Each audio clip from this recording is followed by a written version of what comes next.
Vamos con la primera cuestión. Dice, sabiendo que el índice de refracción del agua es 4/3 y el del vidrio 3/2, la reflexión total aparece A. Siempre que el ángulo de incidencia de la radiación supere el ángulo límite. B. Siempre que el rayo incidente emerja del vidrio. Y C. Solamente cuando el rayo incidente emerja del vidrio y su ángulo de incidencia supere el ángulo límite. Para que se produzca el fenómeno de reflexión total, esto es, que solo haya reflexión y nada de refracción, se necesitan dos condiciones. La primera es que el rayo pase de un medio lento a uno rápido. Con esto quiero decir que pase de un medio que se mueve a menos velocidad hacia otro medio en el que va a viajar a más velocidad. Y la segunda condición es que el ángulo de incidencia supere el ángulo límite. Si nos fijamos en las opciones que nos da la cuestión, en la primera solo se cumple una de las dos condiciones, por tanto no es válida. Lo mismo pasa en el apartado B. Y en el apartado C sí que se dan las condiciones. Lo único que nos tenemos que asegurar es que si el rayo emerge del vidrio y va hacia el agua, está pasando de un medio lento hacia uno rápido. Para ello lo comprobamos mirando que la relación de velocidades es inversa a la relación de índices de refracción. Quiero decir, si la velocidad es pequeña, el índice de refracción de ese medio va a ser alto. Y en este caso comprobamos que es así. El índice de refracción del vidrio, 3/2, es un número mayor que el índice de refracción del agua, que es 4/3. Por tanto, está pasando de un medio lento a uno rápido.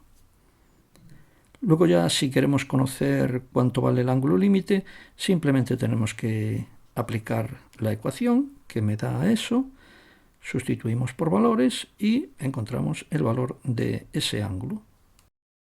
Vamos con la segunda cuestión. ¿Un instrumento óptico sin ningún defecto de construcción causa en la imagen algún defecto? Un instrumento óptico, aunque esté perfectamente construido, va a presentar defectos en su imagen. Estos defectos son diferencias entre lo que obtendríamos según la teoría sencilla y la imagen real que se va a formar.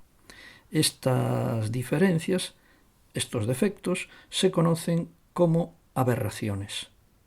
Hay diferentes tipos de aberraciones, pero para este nivel vamos a mencionar las dos más importantes, que son la aberración esférica y la aberración cromática.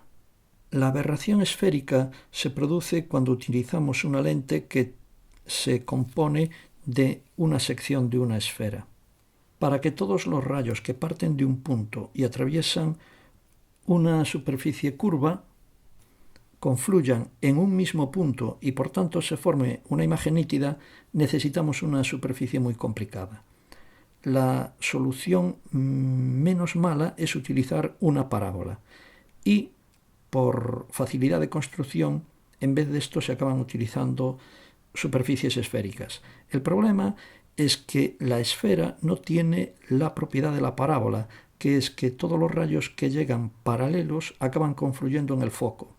En la esfera esto no pasa. Una esfera y una parábola se parecen mucho en la parte del eje paraxial, pero a medida que nos alejamos de este eje, lo que es la figura de la parábola y la figura de la esfera difieren.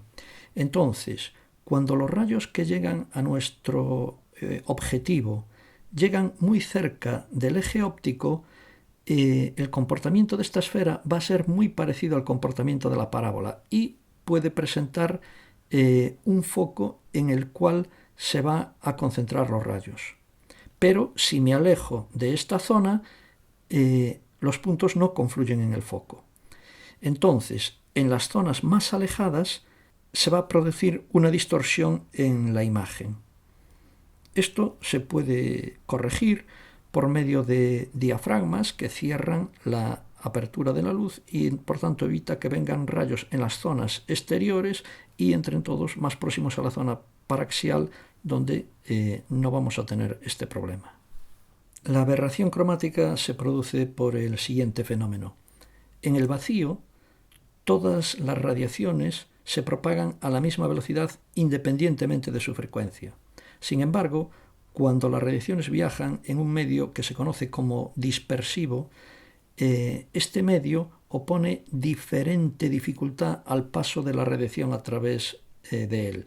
De tal manera que las radiaciones que tienen una frecuencia muy alta van a viajar más despacio. Pensemos que oponen más dificultad a un movimiento vibratorio muy exigente.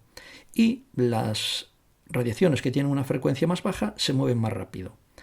Entonces, cuando un rayo de luz blanca que va compuesto de diferentes longitudes de onda, o lo que es lo mismo, de diferentes frecuencias, se encuentra con una lente, la lente va a presentar diferente dificultad al paso de estas radiaciones, de tal manera que las que tienen mayor frecuencia se van a mover más despacio y por tanto esta lente presentará un diferente índice de refracción en función de la frecuencia de la luz que entre. Según sea este índice de refracción, provocará que el rayo refractado salga más alejado de la normal o menos alejado de la normal. En resumen, todos los rayos que llegan juntos a la lente, cuando salen separados, salen dispersos por este fenómeno. Y esto provoca que una imagen que llega nítida se acabe separando en diferentes colores. Esto se suele notar en los bordes de las fotografías cuando hay como una especie de difuminación de diferentes colores. La aberración cromática se puede corregir mediante un conjunto de lentes que tratan de minorar este defecto. ¿Qué es la dioptría? La dioptría es la unidad en la que se mide la potencia de una lente. La potencia de una lente es simplemente el inverso de la distancia focal. Si hacemos la ecuación de dimensiones de la potencia, sería 1 partido por una unidad de longitud. En el sistema internacional es el metro, entonces sería 1 partido de metro, o lo que es lo mismo, metro elevado a menos 1. Estas unidades en óptica se conocen como dioptrías. Aplicando el criterio de signos DIN, ¿qué signo tiene la distancia de imagen de una lente convergente y de una divergente? Para el caso de una lente divergente hay solo una posibilidad a la hora de formarse la imagen. Esta siempre se va a formar en el lado izquierdo del centro óptico. Por tanto, la distancia a imagen siempre será negativa por el hecho de estar en la parte izquierda. Cuando la lente es convergente, hay dos posibilidades en función de dónde esté colocado el objeto. Si la distancia a la que está el objeto es mayor que la distancia focal, la imagen se va a formar en el lado derecho del centro óptico, o sea, a la derecha de la lente, con lo cual la distancia imagen será positiva. Si el objeto está situado a una distancia inferior a la distancia focal, esto es, entre el foco y la lente, entonces la imagen se va a formar también en el lado izquierdo, igual que en el caso de la divergente, y por tanto la distancia imagen será negativa.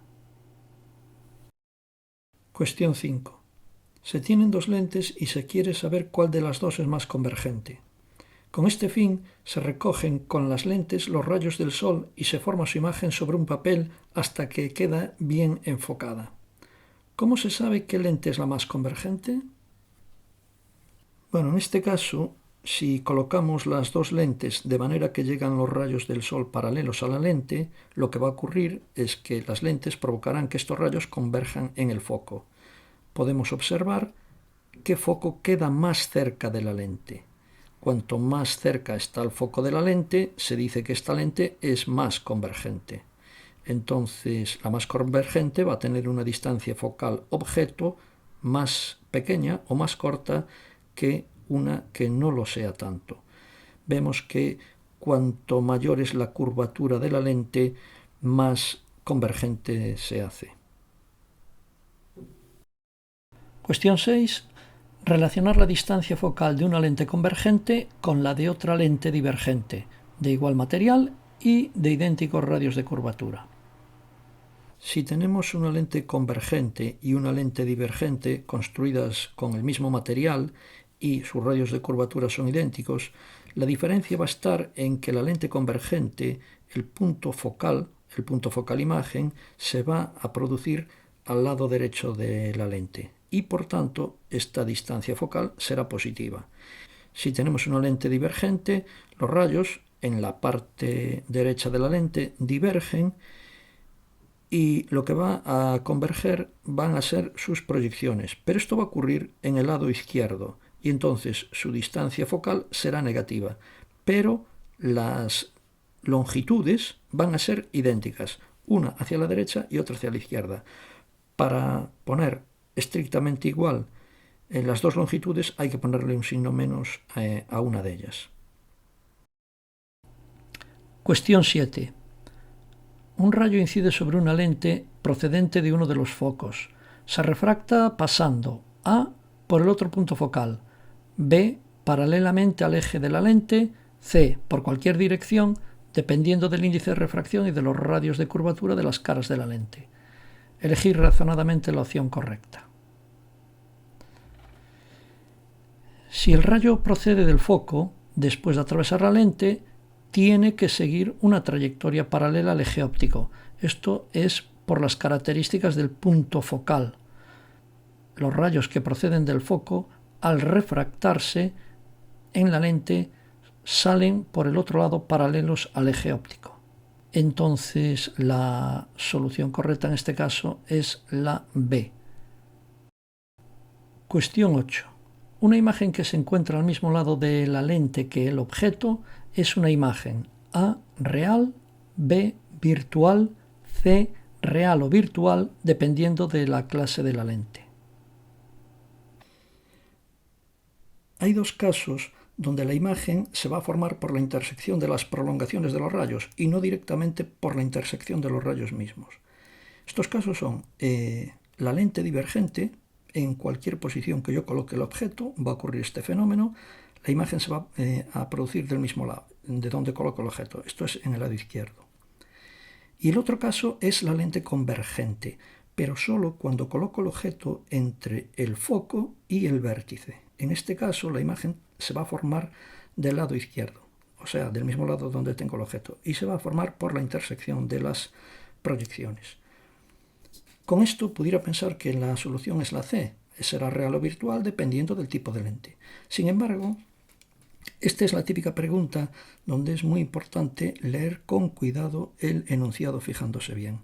Dice que la imagen y el objeto están en el mismo lado. Bien, cuando esto ocurre, en realidad no importa qué tipo de lente coloque ahí, porque los rayos que salen del objeto van a ir hacia la lente y una vez que llegan a la lente, por refracción, continúan su camino.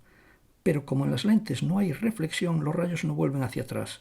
Por tanto, si la imagen se ha formado del mismo lado que el objeto, tiene que ser por la prolongación de los rayos, porque estos no van a ir hacia atrás para formar la intersección.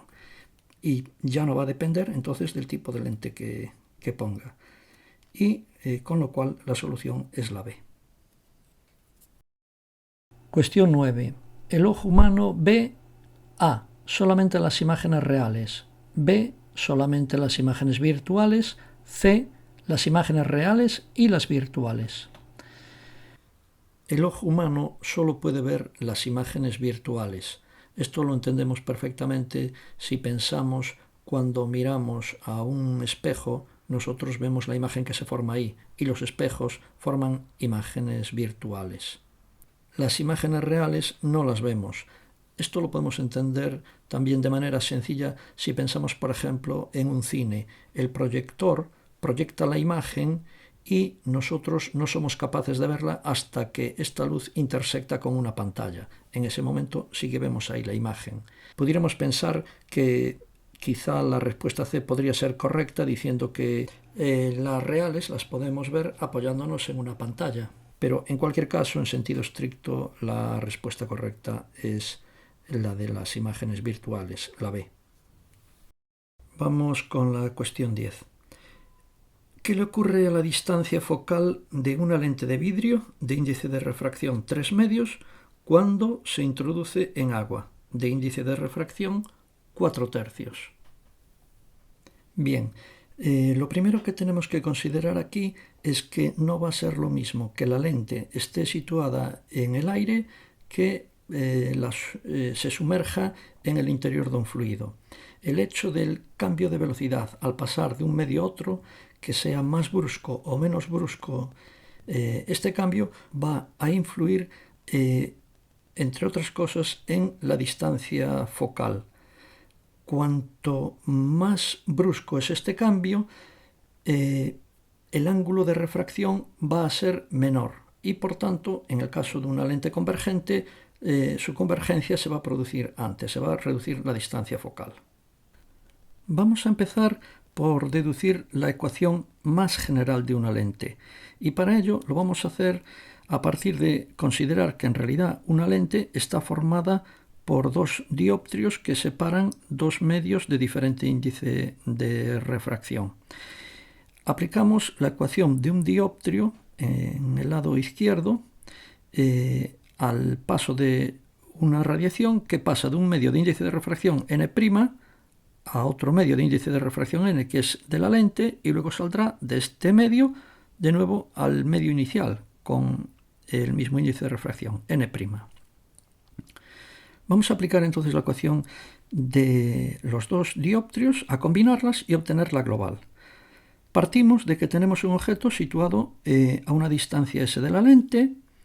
Este objeto se va a refractar al penetrar en la lente y va a generar una imagen en la posición S'1.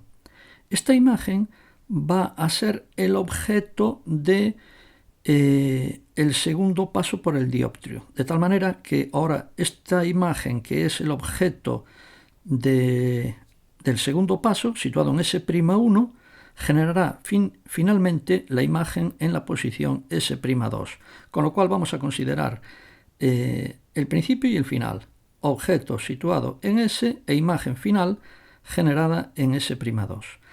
Vamos a aplicar la ecuación del dioptrio para el primer paso. Tenemos n partido de S'1 menos n' partido de S es igual a n menos n' partido de el radio de curvatura de la parte izquierda de la lente. Y aplicamos esta misma ecuación, pero ahora al segundo paso, con lo cual el medio final ahora no es n sino n', entonces será n' partido de S'2 menos n partido de S'1 y la parte equivalente de la segunda parte de la ecuación, donde ahora R2 es el radio de curvatura de la parte derecha de la lente. Si sumamos estas dos expresiones, tenemos esta ecuación que vemos aquí. Esta ecuación, en la mayoría de los sitios que se puede ver, está simplificada, donde en vez de aparecer n', en los sitios donde aquí vemos n', va a aparecer un 1. Entonces, en general, la podríamos ver como 1 partido de S'2 menos 1 partido de S igual a n menos 1, y la siguiente parte es igual. ¿Por qué ocurre esto? Porque en realidad la mayoría de los problemas siempre va a ser una lente que está situada en el aire, con lo cual n' vale aproximadamente 1. Sabemos que la luz en el aire se propaga a una velocidad muy próxima a la del vacío. Entonces, el típico problema es que n', el medio externo, va a ser 1, y por tanto, en esta ecuación, donde vemos n', va a estar un 1. La ventaja de saberla de esta manera global es que me va a valer para cualquier medio, aunque, insisto, en general la vamos a ver o la vamos a emplear en la mayoría de los problemas con un 1 en el sitio donde está n'. Esta ecuación que obtenemos ahora vamos a aplicarle un caso concreto, que el objeto esté situado en el infinito, con lo cual la distancia S sería infinito. Cuando esto es así, y ahora ya consideramos la lente de manera global, no como dos dioptrios, los rayos que vienen paralelos y llegan a la lente se van a refractar pasando por el foco, con lo cual la imagen S'2, en este caso concreto, siendo S infinito, se formaría en el punto focal imagen, o sea, a una distancia F'. aplicando este caso concreto a esta ecuación general que acabamos de ver aquí, sería n' partido de S'2 quedaría n' partido de f', menos n' partido de S. Como el punto está en el infinito, un número cualquiera n' partido de infinito es 0, con lo cual este término desaparece. Y ahora la segunda parte de la ecuación queda idéntica. Ahora vamos a entrar de lleno en la resolución de la cuestión. Con esta ecuación que acabamos de obtener, la pregunta de la cuestión la entendemos como que traemos la lente de estar en el aire y la vamos a cambiar y la vamos a meter en un medio diferente. Bueno, entonces, si el primer medio en el que estaba la lente era el aire, n' quedamos en que va a ser 1. Y esta ecuación que acabamos de obtener quedaría de esta manera. En las zonas donde pone n' pongo un 1. Lo vemos aquí, 1 partido de f' es igual a n menos 1 por el paréntesis s. Si ahora este paréntesis 1 partido de R1 menos 1 partido de R2 lo sustituimos por una única letra, una constante k, porque en realidad estos radios de curvatura no van a variar. Esté en un medio, esté en otro, esto es un valor fijo, la lente está fabricada y esto no va a cambiar, ¿no? Bien, entonces, si el medio es el aire, esta ecuación ya escrita de manera resumida quedaría de la manera que la vemos aquí. Si yo despejo ahora el valor de la distancia focal, f', en el caso del aire, esta expresión quedaría de esta manera que vemos aquí. Cuando esto se lleva a otro medio distinto, la ecuación que quedaría sería similar, solo que ahora n' lo ponemos como la n' del medio, ya no es 1, la que tenga ese medio. Volvemos a despejar el valor de la distancia focal imagen en este medio nuevo y la ecuación que obtenemos es esta de aquí.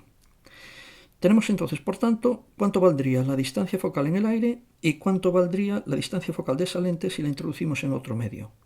Dividimos una expresión entre la otra, simplificamos, ya vemos aquí que se nos van a ir las k's, con lo cual la ecuación es más sencilla y nos queda entonces esta expresión que vemos aquí. Es momento ahora de sustituir por valores.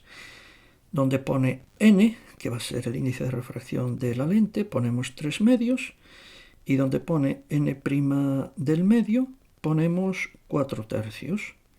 Sustituimos todo esto y vemos que la relación que ocurre entre la distancia focal cuando la lente estaba en el aire respecto de cuando la lente está en otro medio distinto va a ser igual a 1/4. Si yo despejo aquí la distancia focal en el nuevo medio, vemos que es 4 veces la distancia focal que había en el aire. A modo de reflexión podemos quitar aquí que la distancia focal al introducirla en este medio va a ser mayor que la distancia focal que tenía cuando esta lente estaba en el aire. La distancia focal en el aire era más pequeña. Y si recordamos lo que comenté al principio, cuando pasa del aire a la lente es un cambio más brusco de velocidad y por tanto esa distancia focal es más pequeñita. Y cuando pasa de otro medio donde va más lento a otro que va relativamente más lento, menos lento, ese cambio no es tan brusco y por tanto la convergencia no se produce tan pronto y da una distancia focal más larga. Cuestión 11. Al introducir una lente convergente en un líquido, ¿pueden llegar a diverger los rayos luminosos? Lo que me viene a preguntar esta cuestión es si una lente convergente se puede acabar convirtiendo en una lente divergente sin más que cambiarla de medio. Pues la respuesta es que sí.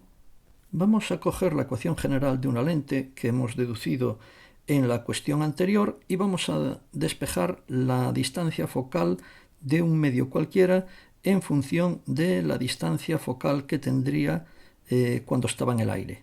Conociendo los índices de refracción y la distancia focal que tenía en el aire, puedo descubrir qué distancia focal tiene la lente cuando la introduzco en un medio nuevo. Vamos a estudiar en detalle esta ecuación. El índice de refracción del medio, en lo que aquí tenemos n' del medio, va a ser un número positivo siempre. Sabemos que todos los índices de refracción son positivos y siempre mayores que 1, salvo el índice de refracción del vacío, que sería 1. Entonces, este término va a ser siempre positivo. El índice de refracción de la lente -1, por lo que acabo de decir, también va a ser siempre positivo. El de una lente nunca va a ir tan rápido como en el vacío, entonces n de la lente va a ser un número mayor que 1, con lo cual al restarlo de 1 da un número positivo. Y aquí en el denominador es donde tenemos dos posibilidades, dependiendo de si el índice de refracción de la lente es mayor o menor que el índice de refracción del medio. Esto provocaría que el resultado pudiera ser positivo o negativo. Vamos a ver entonces qué pasa con este denominador. Si el índice de refracción de la lente es más pequeño que el índice de refracción del medio, el resultado de esta resta va a ser negativo.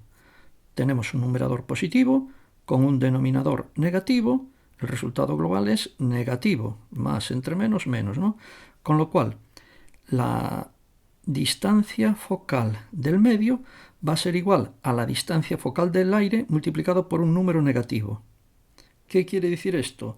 Que el foco, cuando se introduce en el nuevo medio, va a estar del lado contrario del que estaba cuando estaba en el aire, con lo cual quiere decir que lo que antes era una lente convergente, ahora va a ser una lente divergente. Por tanto, para que esto ocurra, en el medio en el que lo voy a meter la lente, tiene que tener un índice de refracción mayor que el que tiene el vidrio. En este caso, lo que era una lente convergente pasa a ser una lente divergente y tiene su foco, imagen, en el lado izquierdo.